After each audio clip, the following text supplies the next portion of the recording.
কক্সবাজারে অভিযানে গিয়ে দুর্বৃত্তদের ছুরিকাঘাতে নিহত হন সেনা কর্মকর্তা লেফটেন্যান্ট তানজিম সারোয়ার নির্জন। এই হত্যায় জড়িতদের দৃষ্টান্তমূলক বিচার হবে বলে মন্তব্য করেছেন অন্তর্বর্তী সরকারের তথ্য ও সম্প্রচার উপদেষ্টা মোহাম্মদ নাহিদ ইসলাম। এছাড়া তার স্মৃতিকে ধরে রাখতে টাঙ্গাইলে তার জন্মস্থানে রাষ্ট্রীয়ভাবে কিছু করার উদ্যোগ নেওয়া হবে বলেও জানান তিনি।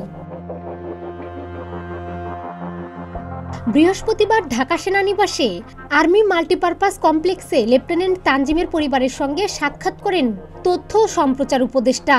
এ সময় তানজিমের বাবা সারোয়ার জাহান দেলোয়ার, মামা, বোন ও ভাগ্নি সহ সেনাবাহিনীর ঊর্ধ্বতন কর্মকর্তারা উপস্থিত ছিলেন।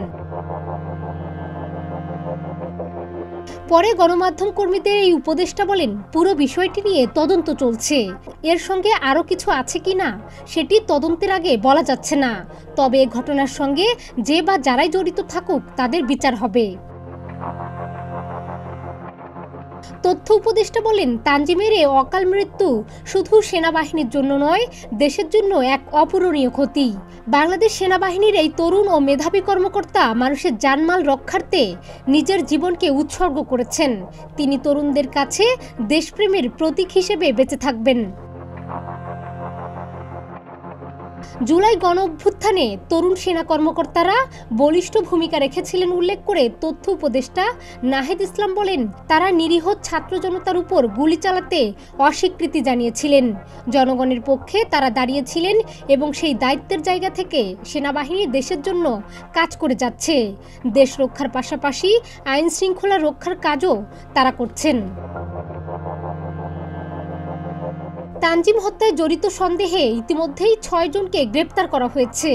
তাদের শাস্তি নিশ্চিত করতে আর কি পদক্ষেপ নেওয়া হচ্ছে গণমাধ্যম কর্মীদের এমন প্রশ্নের জবাবে নাহিদ ইসলাম বলেন, এই হত্যাকাণ্ডের কঠোরতম শাস্তি নিশ্চিত করা হবে।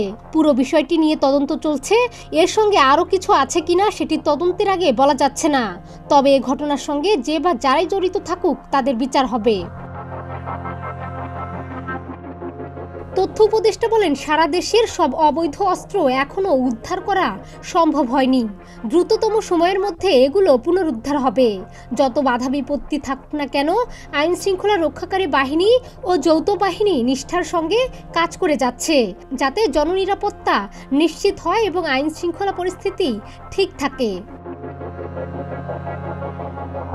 গত 24 সেপ্টেম্বর ভোররাত 3:30টার দিকে কক্সবাজারের চকরিয়া উপজেলার ডুলাহাজরা ইউনিয়নের মাইসপাড়া এলাকায় সেনাবাহিনীর একটি শ্বাসরুদ্ধকর অভিযানকালে ডাকাতের গুলিতে গুরুতর আহত হন সেনা কর্মকর্তা লেফটেন্যান্ট তানজিম সারোয়ার নির্জন।